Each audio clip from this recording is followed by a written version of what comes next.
8ویں اور 90 پارے کی تلاوت سن رہے تھے ہے کہ سورہ انفال کی ابتدائی آیات میں اللہ تعالیٰ نے مومنوں کی نشانیاں بیان فرمائی ہیں۔ مومن ہوتے کون ہیں؟ اللہ تعالیٰ نے سورہ انفال کی ابتدائی آیات میں مومنین کی نشانیاں ذکر کی ہیں۔ ارشاد فرمایا انما المؤمنون الذین اذا ذکر اللہ وجلت قلوبہم، مومنین وہ ہیں کہ جب اللہ کا ذکر کیا جاتا ہے تو ان کے دل ڈر جاتے ہیں۔ یہ مومنین کی نشانی اللہ تعالیٰ نے قرآن میں ذکر کی ہے۔ مومن وہ ہیں جب اللہ کا ذکر کیا جاتا ہے تو ان کے دل ڈر جاتے ہیں۔ وَإِذَا تُلِيَتْ عَلَيْهِمْ آيَاتُهُ زَادَتْهُمْ إِيمَانًا، اور جب ان پر اللہ کی آیتیں پڑھی جاتی ہیں تو ان کا ایمان بڑھ جاتا ہے، ان کے ایمان میں اضافہ ہو جاتا ہے۔ کیسے اضافہ ہو جاتا ہے؟ کیسے ان کے دل ڈر جاتے ہیں؟ علماء نے بڑی تفسیر لکھی۔ حضرت عبداللہ بن حنظلہ ایک بزرگ گزرے ہیں، ان کے حوال میں آتا ہے کہ کوئی شخص ان کے پاس آیا اور ان کے پاس آ کے قرآن کی وہ آیت پڑھی جس میں جہنمیوں کے اوڑھنے اور بچھونے کا تذکرہ تھا کہ جہنمیوں کا بچھونا بھی آگ ہوگا، جہنمیوں کا اوڑھنا بھی آگ ہوگا۔ یہ ذکر کیا گیا حضرت عبداللہ بن حنظلہ کے سامنے تو آپ زمین پر تڑپنے لگے۔ صرف ایک آیت کا چھوٹا سا جز پڑھا گیا تھا، زمین پر آپ تڑپنے لگے، اور آپ کے دیکھنے والوں نے لکھا، سیرت لکھنے والوں نے، کہ ایسی کیفیت ہوئی آیت کا اتنا سا حصہ آپ کے سامنے تلاوت کیا گیا، جب ایسی آپ کی کیفیت ہوئی کہ قریب تھا کہ آپ کی روح قفس عنصری سے پرواز کر جائے گی۔ انما المؤمنون الذین اذا ذکر اللہ وجلت قلوبہم، مومنین وہ ہیں کہ جب ان کے سامنے اللہ کا ذکر کیا جاتا ہے ان کے دل ڈر جاتے ہیں۔ ہم پر تو اثر ہوتا ہی نہیں ہے، پورا قرآن بھی کوئی پڑھ کے دم کر دے، کوئی پڑھ کے دم کر دے پورا قرآن، کوئی اثر نہیں ہوتا ہمارے اوپر، سمجھ میں نہیں آتا، یا تو ہمارے سمجھنے میں کمی ہے۔ کتنی ساری آیات پڑھی جاتی ہیں، جہنم کی آیات آتی ہیں، دوزخ کی آیات آتی ہیں، اور پھر تذکرے آتے ہیں جہنمیوں کے، لیکن کوئی اثر نہیں ہوتا۔ لیکن ایک اللہ کا انعام ہے آپ حضرات پر جو آپ یہاں بیٹھتے ہیں، اللہ تعالیٰ اپنے دین کی سمجھ انہیں ہی عطا فرماتا ہے، دین سیکھنے کا موقع انہیں ہی دیتا ہے جن سے اللہ خاص محبت فرماتا ہے، جن سے اللہ خاص محبت فرماتے ہیں۔ اس کی میں چھوٹی سی مثال آپ کو پیش کروں۔ اس کی مثال یہ ہے کہ کچھ ایسے ہوتے ہیں مہمان، آپ گھر پہ دعوت کریں تو کچھ مہمان ایسے ہوتے ہیں جو آتے ہیں، کھایا پیا اور پھر چلے جاتے ہیں اس کے بعد، اور کچھ ایسے ہوتے ہیں جو پہلے سے آتے ہیں، کام کاج کر رہے ہوتے ہیں، پھر اس کے بعد چلے جاتے ہیں۔ لیکن کچھ مہمان ایسے ہوتے ہیں جنہیں میزبان کہتا ہے کہ تم کھاؤ پیو آرام سے بیٹھنا، پھر تم سے باتیں بھی کرنی ہے۔ اللہ تعالیٰ جن لوگوں کو اپنا دین سمجھنے کا موقع دیتا ہے وہ ان مہمانوں میں سے ہوتے ہیں، رب کے گھر میں آنے والوں میں سے، کہ جنہیں رب چاہتا ہے کہ تم گھر پر آؤ، نمازیں بھی پڑھو، تراویح بھی پڑھو، عشاء کی نماز بھی پڑھو، پھر ٹھہرے رہنا، تم سے کچھ باتیں بھی کرنی ہیں۔ یہ قرآن کی باتیں دراصل رب کی باتیں ہیں نا، تو یہ اللہ کا خاص انعام ہے۔ انما المؤمنون الذین اذا ذکر اللہ وجلت قلوبہم، مومنین وہ ہیں کہ جب اللہ کا ذکر کیا جاتا ہے تو ان کے دل ڈر جاتے ہیں۔ حضرت عبداللہ ابن مسعود رضی اللہ تعالیٰ عنہ نے، ابن ماجہ شریف کی روایت ہے، آپ نے روایت فرمائی، نبی پاک صلی اللہ علیہ وسلم نے ارشاد فرمایا، حضور نے فرمایا کہ کوئی شخص اگر اللہ کے خوف سے روئے اور اس کے آنکھ سے آنسو نکلے، اگرچہ وہ آنسو مچھر کے سر کے برابر ہی کیوں نہ ہو، اور وہ اس کے رخسار کے اگلے حصے کو تر کر دے، تو رب ذوالجلال ایسے شخص پہ جہنم کی آگ کو حرام فرما دے گا۔ اتنا سستا سودا ہے، اتنا سستا سودا ہے جنت کا، لیکن ہم ہی کیا مول چکائیں۔ امام اہل سنت نے لکھا ہے نا، ہم ہی کیا مول چکائیں، اپنا دامن خالی ہے، وہ تو سستا سودا بیچ رہے ہیں۔ تو یہ ہے، حضور نے فرمایا کہ اگلے حصے کو تر کر دے رخسار کے اگر، اور اتنا سا آنسو ہو کہ جو مچھر کے سر کے برابر ہو، تو اللہ ایسے شخص پہ جہنم کی آگ حرام فرما، اور حضور کی زبان سے نکلا ہے، یقیناً حرام ہو جائے گی، بلکہ ہو سکتا ہے کہ اس ایک کے رونے کی وجہ سے رب ذوالجلال اس کے پورے خاندان پر ہی حرام فرما دے، پورے خاندان پہ حرام فرما دے۔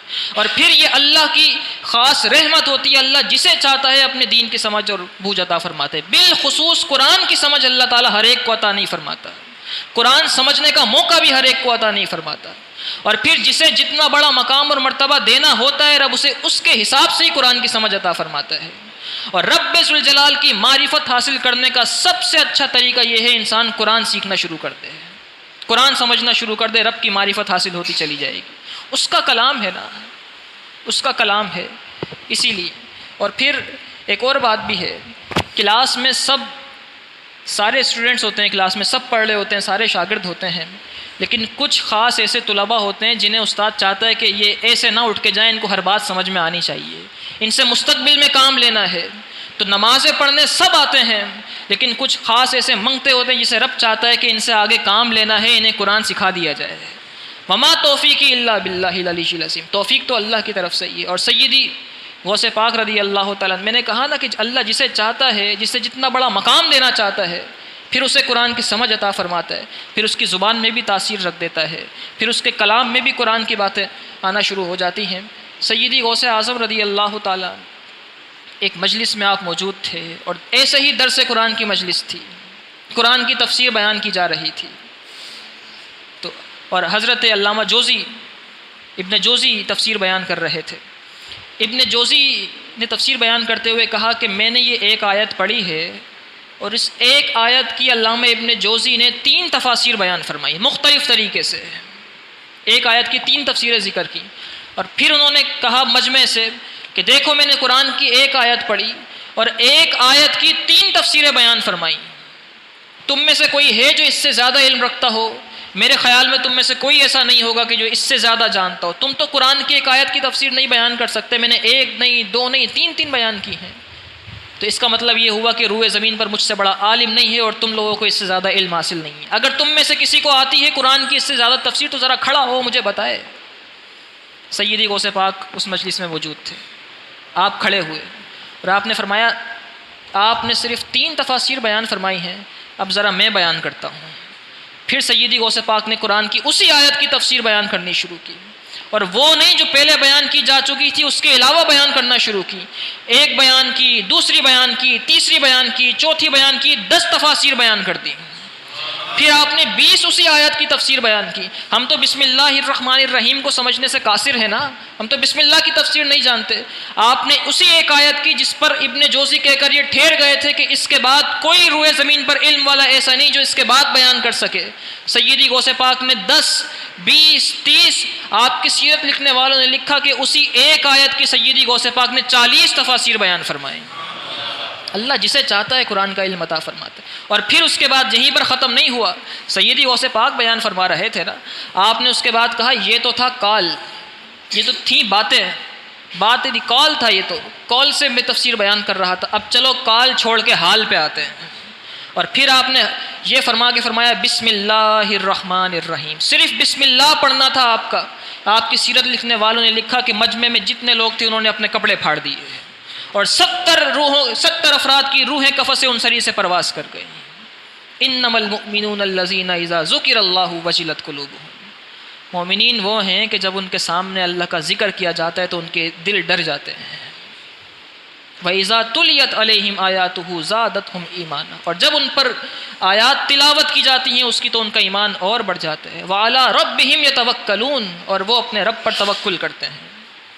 ایک توکل بھی بڑی چیز ہے. ہم ایک دوسرے کو کہتے رہتے ہیں توکل کرو، خود جب توکل کی باری آتی ہے تو سب سے بڑے بے صبرے بن جاتے ہیں، لیکن دوسرے کو نصیحت کرنے کی باری آتی توکل کرو، صبر کرو، اللہ صبر کرنے والوں کے ساتھ ہے، صبر کا بدلہ وہ دے گا. توکل ہے کیا؟ توکل کہتے کسے ہیں؟ توکل کا مطلب یہ ہے کہ اسباب جمع کرنے کے بعد پھر اللہ کی ذات پہ بھروسہ کیا جائے. اسباب چھوڑ کے توکل کرنے کا نام، اسباب چھوڑ کے اس کی ذات پہ بھروسہ کرنے کا نام توکل نہیں ہے. اسباب اختیار کر کے اس کی ذات پہ بھروسہ کرنے کا نام توکل ہے، کیونکہ وہ اسباب میں تاثیر وہی پیدا کرتا ہے نا. وہ چاہے تو اسباب میں سے تاثیر ختم کر دے. نبی پاک صلی اللہ علیہ وسلم کی بارگاہ میں ایک صحابی عرض کرتے ہیں یا رسول اللہ، میں کہیں اپنا جانور باندھوں، اپنا اونٹ باندھتا ہوں، سفر میں جاتا ہوں، تو کیا اونٹ کھول کے توکل کروں کہ یہ میرا ہی اونٹ ہے یہیں پر رہے گا، یا اونٹ باندھ کے توکل کروں؟ حضور نے فرمایا اونٹ باندھ کے توکل کرو، اونٹ باندھ کے توکل کرو. تو توکل کا مطلب یہ نہیں کہ انسان بیمار ہو جائے، علاج کرانا چھوڑ دے، بستر پر لیٹا رہے اور کہے اللہ مجھے شفا دے گا. اسباب اختیار کرنے لازمی اور ضروری ہیں، اور پھر اس کے بعد اللہ تعالیٰ توکل اور پھر اسباب میں تاثیر. دواؤں میں شفا تو وہ پیدا فرماتا ہے نا. حضرت مولانا روم علیہ الرحمٰن نے توکل کی بڑی اچھی تعریف کی ہے، بڑی اچھی مثال سے انہوں نے سمجھایا ہے توکل ہوتا کیا ہے. مولانا روم علیہ الرحمٰن نے لکھا کہ کوئی شخص بھوکا ہو اور وہ پھل کھانا چاہے اور وہ کسی پھلدار درخت کے نیچے آ کے بیٹھ جائے اور وہ یہ توکل کرنا شروع کر دے کہ بس میں یہاں آ گیا ہوں، اب مجھے پھل مل جائے گا، میرا پیٹ بھر جائے گا، کبھی بھی اس کا پیٹ نہیں بھرے گا جب تک وہ ٹہنی کو ہلا کے پھل گرائے گا نہیں، جب تک وہ اسے کاٹ کے کھائے گا نہیں۔ اس کا مطلب یہ ہوا، آپ فرماتے ہیں اس کا مطلب یہ ہوا کہ توکل اس چیز کا نام نہیں کہ انسان ہاتھ پیر چھوڑ کے ذریعہ معاش چھوڑ کے بیٹھ جائے اللہ مجھے عطا کرے گا، مطلب یہ ہے کہ وہ اللہ کی راہ میں نکل جائے، پھر اللہ اسے عطا کرنا شروع کر دے گا۔ یہ ہے توکل کی تعریف۔ وَعَلَىٰ رَبِّهِمْ يَتَوَكَّلُونَ۔ یہ تین اللہ تعالیٰ نے مومنوں کی نشانیاں بیان فرمائی۔ اذا ذکر اللہ وجلت قلوبہم، جب اللہ کا ذکر کیا جاتا ہے دل ڈر جاتے ہیں۔ وَإِذَا تُلِيَتْ عَلَيْهِمْ آيَاتُهُ زَادَتْهُمْ إِيمَانًا، جب اس کی آیات تلاوت کی جاتی ہیں دل ڈر جاتے ہیں۔ وَعَلَىٰ رَبِّهِمْ يَتَوَكَّلُونَ، اور وہ اللہ پر توکل کرتے ہیں، اپنے رب پہ توکل کرتے ہیں۔ پھر دو نشانیاں اور بیان کی اللہ نے، وہ دو نشانیاں یہ ہیں الَّذِينَ يُقِيمُونَ الصَّلَاةَ، مومنین تو وہ ہیں جو نمازیں قائم کرتے ہیں۔ مومن اور کافر میں فرق کرنے والی چیز ہی نماز ہے۔ فرق کرنے والی، جو 5 وقت مسجد میں آتا ہے اس کے چہرے کا نور ہی الگ ہوتا ہے، اور پھر ہم نے تو نماز کو چھوڑ دیا نا، نماز پڑھتے ہیں ہم، صرف قرآن میں کہیں پڑھنے کا ذکر نہیں کہ نماز جا کے پڑھنا شروع کر دو۔ قرآن نے فرمایا اقامت صلاۃ کرو، نماز قائم کرو، اور نماز پڑھنے میں نماز قائم کرنے میں زمین آسمان کا فرق ہے۔ پڑھنے کا مطلب یہ ہوتا ہے آپ نے فجر پڑھی، ظہر چھوڑی، ظہر پڑھی، عصر چھوڑی، فجر چھوڑ دی۔ پڑھنے کا مطلب ہوتا ہے کبھی پڑھی کبھی نہیں پڑھی، اور اقامت کا مطلب یہ ہوتا ہے نمازوں کو اس کے وقت پر تمام نمازوں کو ادا کرو۔ اور یہ مومنوں کی نشانی اللہ نے قرآن میں بیان فرمائی ہے، جہاں مومنوں کا ذکر ہو رہا ہے۔ اور پھر اس کے بعد فرمایا وَمِمَّا رَزَقْنَاهُمْ يُنْفِقُونَ، مومنوں کی ایک نشانی یہ بھی ہے کہ وہ اس رزق میں سے خرچ کرتے ہیں جو ہم نے انہیں دیا ہے، جو ہم نے انہیں رزق دیا ہے اس میں سے خرچ کرتے ہیں۔ محبت کا انداز دیکھیے، دینے والا بھی وہی ہے، اور وہ کہہ رہے ہیں ہم نے جو دیا ہے نا، ہمارے بندے مومنین ہم پر ایمان لانے والے اس رزق میں سے خرچ کرتے ہیں، اس رزق میں سے خرچ کرتے ہیں۔ اب جو ہے زکوٰۃ نکالنے کا مہینہ ہے، لوگ رمضان کے مہینے میں زکوٰۃ نکالتے ہیں، بہت سارے لوگ نکالتے ہی نہیں ہیں، دیتے ہی نہیں، جتنی فرض ہوتی ہے اس میں سے بھی کچھ کم کر دیتے ہیں۔ ہیلے پوچھنے کے لیے آتے ہیں کہ میرے پاس اتنا پیسہ ہے، میں اپنی بیوی کے نام کر دوں، جب بیوی کے نام ہو جائے گا تو اس پر تو سال گزرے گا ہی نہیں، پھر تو زکوٰۃ ہی فرض نہیں ہوگی۔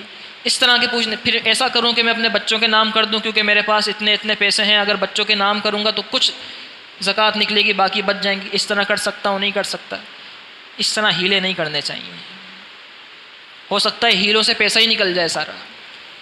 اگر کوئی ہیلے کرے، ہیلوں سے پیسہ بھی تو جا سکتا ہے، کہیں نہ کہیں انسان بیمار ہو جائے، اتنا بیمار ہو جائے کہ سارا کا سارا پیسہ ہی نکل جائے اس ہیلے کے اندر، اسی پیسہ چلا جائے۔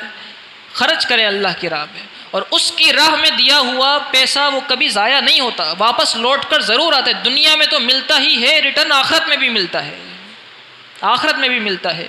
ہمارے استاد محترم حضرت علامہ مفتی آصف عبداللہ قادری صاحب ایک دفعہ سنانے لگے، کہنے لگے کہ میرے ایک دوست ہیں، ان کی عادت یہ ہے کہ جتنی زکوٰۃ فرض ہوتی ہے اس سے 7 گنا زیادہ زکوٰۃ دیتے ہیں، اور پھر انہوں نے یہ توکل کیا ہے اللہ کی ذات پر، ان کا یہ بھروسہ ہے کہ میں جتنی زکوٰۃ نکالتا ہوں اگلے سال اتنی ہی زکوٰۃ فرض ہوتی ہے، یعنی 7% زیادہ نکالتے ہیں تو اس کا مطلب یہ ہے کہ اگلے سال ان کے پاس 7% زیادہ پیسہ جمع بھی ہو جاتا ہے، تبھی تو اگلے سال اتنی زکوٰۃ نکل۔ مثال کے طور پر ان کے پاس اگر 2010 میں 1000 روپے کی زکوٰۃ فرض ہوئی تو انہوں نے 7000 روپے زکوٰۃ ادا کی، اور اگلے سال اتفاق سے 7000 روپے ہی زکوٰۃ بنی۔ پیسے 7000 روپے زکوٰۃ بننے کا مطلب یہ ان کا نصاب بڑھ گیا، ان کا پیسہ بڑھ گیا۔ پھر جب 7000 روپے زکوٰۃ بنی تو انہوں نے 49000 روپے زکوٰۃ نکالی۔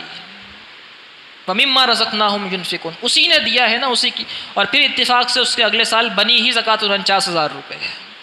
تو کہتے ہیں کہ پھر کہنے لگے کہ ابھی کچھ سال پہلے کی بات ہے، وہ میرے پاس آئے اور کہنے لگے کہ مجھ پر اس سال الحمدللہ 10 لاکھ روپے زکوٰۃ بنی ہے، میں نے 65 لاکھ روپے زکوٰۃ کے دے دیے ہیں، 5 لاکھ روپے رہتے ہیں، آپ کوئی مصرف ہو، کوئی جاننے والا ہو تو بتائیے گا تاکہ اس کو زکوٰۃ ادا کر دوں۔ توکل تھا نا اللہ کی ذات پر۔ اور پھر ہو سکتا ہے اس کے اگلے سالوں کا تو پتہ ہی نہیں چلا ہمیں، ہو سکتا ہے اس کے اگلے سال 70 لاکھ روپے ہی زکوٰۃ بن گئی ہے ان کے اوپر۔ وَمِمَّا رَزَقْنَاهُمْ يُنْفِقُونَ، اللہ کی راہ میں دینا شروع کر دے، اللہ تعالیٰ آپ کو دینا شروع کر دے گا۔ اللہ تعالیٰ ہمیں قرآن مجید فرقان حمید کا فہم عطا فرمائے، سمجھنے کی توفیق عطا فرمائے۔ وآخر الدعوایا ان الحمد للہ رب العالمین۔ اللہم انت السلام ومنک السلام والیک یرجع السلام، حینا ربنا بالسلام وادخلنا دار السلام، تبارکت و تعالیت یا ذا الجلال والاکرام۔ اے مالک و مولا یا الہ العالمین، جتنے حاضرین یہاں موجود ہیں ان کی جو جائز تمنا ہیں، مرادیں ہیں، آرزو ہیں، قرآن مجید کے صدقے کے وسیلے سے پوری فرما۔ وصلی اللہ تعالی علی خیر خلقہ ونور عرشہ وزینت فرشہ وقاسم رزقہ سیدنا و مولانا محمد وعلی آلہ وصحبہ اجمعین برحمتک یا ارحم الراحمین۔